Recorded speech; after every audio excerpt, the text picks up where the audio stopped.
قبول ہو۔ بابا جی آپ نے ایک بات کی کہ خدا کا خوف، لیکن جو ماڈرن سائنس ہے وہ کہتی ہے کہ جیسے ہی ہمارے اندر خوف پیدا ہوتا ہے تو ہمارے جو نیورون سیل ہیں وہ کم ہونا سٹارٹ ہو جاتے ہیں، اور اس بات پہ وہ متفق ہے کہ دنیا میں صرف دو ہی خوف انسان لے کے پیدا ہوتا ہے، ایک اونچائی کا خوف، ایک اونچی آواز کا خوف۔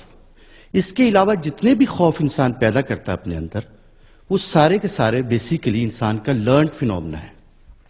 تو کیا ہم خدا کا جب خوف ہمارے اندر پیدا ہوگا تو کیا ہم ایسا نہ کریں کہ ہم خدا کو فیئر آپریٹ نہ کریں، لو آپریٹ کریں؟ تو آپ اس کے بارے میں کیا کہیں؟ بہت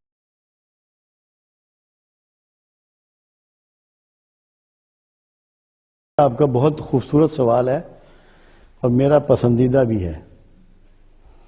جب خدا کے خوف کی ہم بات کرتے ہیں اس سے مطلب دوزخ کا خوف نہیں ہوتا، اس سے مطلب عذاب کا خوف نہیں ہوتا۔ کہ دوزخ ہو یا عذاب ہو یہ تو مخلوق ہے اللہ کی۔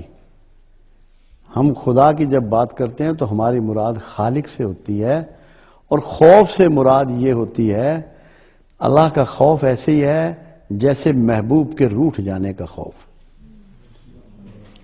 کہ یہ اپنی یاد کو میرے سینوں سے کھرچ نہ لے، یہ مجھے اپنے کاغذوں میں سے نکال نہ دے، اپنے گروہ میں سے باہر نہ کر دے۔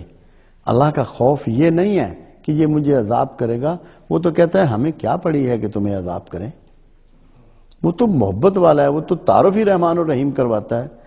تو جب اللہ کے خوف کی ہم بات کرتے ہیں وہ بالکل ایسے ہی ہے جیسے کسی پیارے کے روٹھ جانے کا خوف ہوتا ہے کہ اگر یہ روٹھ گیا تو میرے لیے جینا دوبھر ہو جائے گا۔